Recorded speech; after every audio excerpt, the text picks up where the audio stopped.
Lee queria observá-lo por um pouco mais de tempo antes de confiar nele. Enquanto Garon e Mirai continuavam sua busca, Garon parecia estar com medo e, de repente, os Zongas apareceram, exatamente como ela havia mencionado. Os Zongas estavam discutindo a morte de Kraven quando Mirai se aproximou deles sem medo, surpreendendo os Zongas. Eles se perguntaram por que havia um humano em sua jurisdição. Talvez ele tivesse perdido a cabeça. Mesmo que não tivessem contado a ele antes de partir para a missão, era evidente que eles precisavam se esgueirar. Morse achou que não haveria problema se ele os matasse. Ele então transcendeu e seu corpo se inchou, causando um estrondo alto que fez com que o objeto em sua mão ficasse maior. Ele então o atirou nos Zongas. A equipe não esperava que o capitão recrutasse uma pessoa comum, mas na verdade ele está em um nível completamente diferente. Morse se aproxima dos Zongas, que estão se perguntando o que há de errado com ele, talvez duvidando que ele seja humano. Ele libera o poder de sua mão e corta o Zonga. Ele se vira, resmunga e, em seguida, libera outro poder de sua mão e o arremessa contra os Zongas novamente. Os outros membros da equipe que estavam assistindo de longe com uma câmera ficaram impressionados com a incrível habilidade e poder de Mirai, enquanto Garon ainda estava escondido atrás dos carros, observando tudo o que estava acontecendo. Eles não achavam que ele fosse tão poderoso quanto de fato é. Os outros Zongas começaram a sair de diferentes ângulos em grande número, perguntando-se o que estava acontecendo. Enquanto eles apareciam, Mirai os atacava com seus poderes. Enquanto isso, Garon se irritou com todos os acontecimentos, sabendo que seria difícil para ela lutar contra vários inimigos ao mesmo tempo. Ela pegou um livro e manifestou a habilidade do conhecimento para transferir o boxe e começou a derrubar os Zongas também. Enquanto continuavam a se livrar dos Zongas, Mirai foi interrompido por Garon, que lhe perguntou se ele queria destruir a cidade. Mirai se aproximou de um Zonga de baixo escalão que tremia de medo quando ele se aproximou. Então, ele percebeu algo: o Zongan possivelmente tinha o espírito de sua mãe, e soltou o Zongan, surpreendendo Garon. Assim que ele libertou o Zongan, outros Zongas começaram a aparecer novamente, o que deixou Garon perplexo quanto à quantidade de Zongas que eles teriam que enfrentar novamente. No entanto, eles conseguiram acabar com todos eles. Foi então que Mirai perguntou sobre o Paladino, que parecia ter morrido enquanto editava o caos. Mas por que o Paladino ainda não apareceu? Suas ações deveriam ter sido suficientes para chamar a atenção deles. Será que eles foram mortos durante o tumulto? Garon parece não se importar mais e diz a Mirai que eles precisam se esconder por enquanto. No entanto, Mirai pergunta o que eles fariam se mais Zongas chegassem, pois teriam que matá-los. Ele tem certeza de que um deles deve ser um paladino. Ainda assim, Garon lembra de que eles estão lá para investigar os Zongas e não para combatê-los. Mirai não se preocupa com suas súplicas, pois acredita que eles poderão examiná-los depois de matá-los.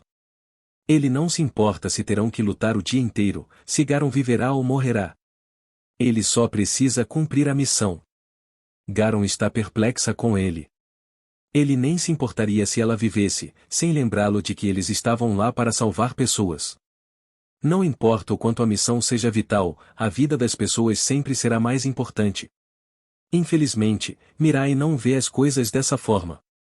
Nesse momento, aparece um Zonga. Seu corpo está coberto de lâminas e ele tem uma máscara de ferro nas costas. Sem dúvida, ele pode ser o próprio Paladino. Garon cai de medo, já estressado e sem forças.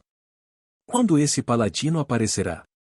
Mas mesmo que ela pudesse lutar, será que conseguiria derrotar os Zongans que vieram junto com o Paladino? Ela repassou os eventos dos últimos 350 segundos depois de ouvir que Kevin, seu irmão mais novo, era esse cara. Que diabos foi isso? Esse é o cara que matou o Kraven. Oh, o cara que parece ser o Paladino está surpreso com o fato de ele ter matado o Kraven, incluindo todos neste grupo. Ainda assim, ele ouviu falar que os humanos têm habilidades especiais chamadas transcendidas e não sabia que esses rumores poderiam ser verdadeiros. Ele tem em mente que não importa o que Mirai possa estar planejando, ele não o deixaria sobreviver depois de ferir sua família. Os outros membros da equipe, incluindo o capitão, que estavam observando de longe, não esperavam o ataque repentino de Mirai e acharam melhor ajudar. Enquanto avançavam, Garon segurou Mirai, lembrando-o de que aquele homem era o líder da gangue Crimson e que eles precisavam fugir, não lutar. Não importava o quão forte Mirai fosse, ele poderia morrer. Mas Mirai não se intimidou e viu isso como uma oportunidade. O paladino ficou furioso e ameaçou matar Mirai. Mirai então correu em direção aos outros Zongas e começou a matá-los, frustrando ainda mais o paladino. O paladino pensou em Mirai como uma presa e planejou atacá-lo sem que ele percebesse. Mas, quando se lançou em direção a Mirai, sua lâmina o atravessou, e Mirai não morreu. O paladino sentiu medo pela primeira vez, e Garon ficou surpreso. O paladino tentou girar em torno de Mirai, acreditando que não conseguiria acompanhar sua velocidade. Mas ele estava errado. Mirai estava em outro nível e derrotou o paladino. O paladino percebeu que não conseguiria vencer e fugiu, mas Mirai o perseguiu. Com um movimento de sua mão, Mirai levantou o paladino, que ficou arrasado ao perceber que também tinha uma família, pois sua mãe lhe perguntou se a comida estava gostosa enquanto estavam juntos. Infelizmente, ela também se transformou em um zumbi, e ele teve que matá-la com as próprias mãos. Ela era sua única família. Quando ele estava matando o zumbi, um paladino apareceu e o ameaçou, avisando que os outros paladinos não iriam pegar leve com ele. No entanto, Mirai também estava lutando por sua família. Ele derrotou o paladino e o mandou para o chão. Os outros membros da equipe ficaram impressionados com os poderes de Mirai. Lee, a capitã, cancelou a missão. Ela havia ordenado que eles investigassem o distrito de Jinhai, mas Mirai havia destruído a área, impossibilitando a continuidade da investigação. Ela então ordenou que todos a seguissem de volta à base. Lee se sentiu desconfortável, não por achar que Mirai tinha segundas intenções, mas porque os Zongas poderiam ser inimigos que eles precisavam matar, mas não havia necessidade de ser cruel. Lee achava que, se Mirai era humano, ele deveria ter um pouco de humanidade. Mas ela não conseguia ver isso nele. Ela nunca pensou que sentiria pena de um Zonga, mas não sabia o que pensar disso. Será que ela estava recrutando alguém mais monstruoso do que um Zonga? Lee ordenou que todos voltassem para a base, pois poderiam encontrar mais Zonganos. Ela os advertiu para que tomassem cuidado. Ela só conseguia sentir o sangue dos Zonganos, e não havia sinais de sangue humano, o que era realmente mais irritante para eles. Até mesmo os humanos estavam causando problemas para eles agora, mas eles pareciam sentir que não era o rei desde que haviam partido. Um deles sugeriu que notificassem outros executivos, mas não aceitou a ideia, achando que tinham de encontrá-los e matá-los. Dessa forma, eles não teriam que lidar com nenhuma reclamação. Como o conceito parecia maravilhoso para o outro, eles decidiram tratar do assunto rapidamente, antes que sofressem qualquer tipo de reclamação. A fogueira estava acesa enquanto eles se sentavam ao redor do acampamento, fazendo uma pequena pausa antes de partir novamente, pois o sol já havia se posto. Eles acharam que não havia motivo para se esforçarem demais. Lee, o capitão, percebeu que todos pareciam um pouco abatidos. Bem, não é que a missão tenha sido um fracasso total. Uma cidade zongana inteira foi destruída, mas eles também não sabiam quantos zonganos retaliariam e, o mais importante, seu recurso mais importante havia se tornado seu maior problema. Ela estava testando Mirai, mas havia algo que ela queria verificar novamente. Ela tentou ver se podia confiar nele ou não. Ela havia dito a ele para investigar Jinhai, mas tudo o que ele fez foi dar uma olhada superficial e, como resultado disso, Garon foi arrastado para a luta contra a vontade dela e poderia ter sido gravemente ferido. Mas eles tiveram sorte de vencer, e se Mirai tivesse perdido para o paladino, cada um deles poderia ter sido morto. E essa foi a principal razão pela qual ela pensou em testar Mirai. Mirai reclamou que ela havia dito a ele para acabar com os Zongas, e ele apenas seguiu suas ordens. No entanto, ela quis dizer que eles precisavam eliminar os zumbis e reconstruir a sociedade humana. Ela sabia que atacar os zumbis sem pensar duas vezes, como Mirai queria, resultaria na morte de todos os humanos. Mesmo que eles conseguissem construir uma nova cidade, ela não seria uma verdadeira sociedade humana. Ela havia trazido Mirai porque precisava dele, e ele veio com eles porque precisava. No entanto, seu comportamento imprudente poderia colocar todos eles em perigo. Embora quisesse morrer, ele tinha que obedecer às ordens dela. Eles aceitaram o que foi dito, mas ainda tinham outro problema para resolver. Eles haviam devastado a cidade de Zonga e matado um de seus paladinos, o que poderia ser visto como uma declaração de guerra. Não havia dúvida de que os outros executivos se mobilizariam contra eles. De repente, os dois zonganos que haviam decidido encontrar e matar aqueles que haviam destruído sua cidade antes de informar aos outros viram a luz da caverna. Um deles chamou o segundo, supostamente Eruieru, dizendo que eles estavam bem ali, pois os odores humanos pararam ali. Parece que eles os alcançaram agora e correram para dentro da caverna com fumaça de raiva. Infelizmente, não conseguiram encontrar ninguém lá dentro, o que os deixou desapontados. Eles se perguntaram se haviam perdido o cheiro ou se o cheiro da comida havia dificultado o rastreamento.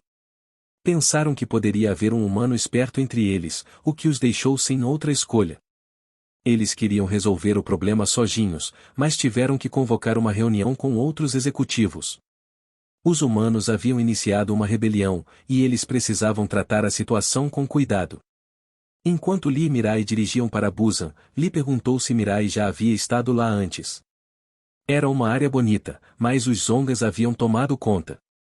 Os humanos que viviam lá tinham duas opções: serem escravizados pelos zumbis ou serem devorados por eles.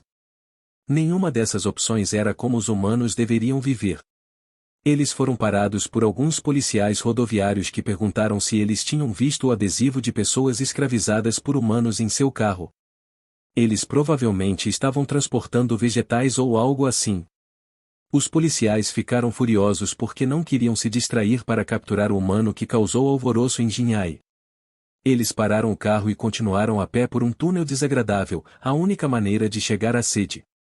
Finalmente chegaram às frentes de erradicação da sede. Lee pensou que havia coisas que ela tinha que mostrar a Mirai, mas, no momento, elas tinham que se concentrar na tarefa que tinham em mãos. De repente, o comandante de Nuri Cheon apareceu, exigindo saber o que eles estavam fazendo em Jeong. Os guardas de segurança de Zonga haviam se tornado mais agressivos, e quando informaram a comandante que estavam investigando, ela exigiu saber o que haviam conseguido. Lee perguntou se poderia informá-la sobre a situação mais tarde, mas a comandante insistiu em ouvir os detalhes imediatamente. Lee explicou que estava ocupada no momento e apresentou Mirai ao comandante. Ela informou ao comandante que eles estavam planejando confrontar todos os executivos em algum momento, mas não sabiam quantos executivos havia ou quão poderosos eles poderiam ser. Os únicos executivos que eles conheciam eram os da empresa.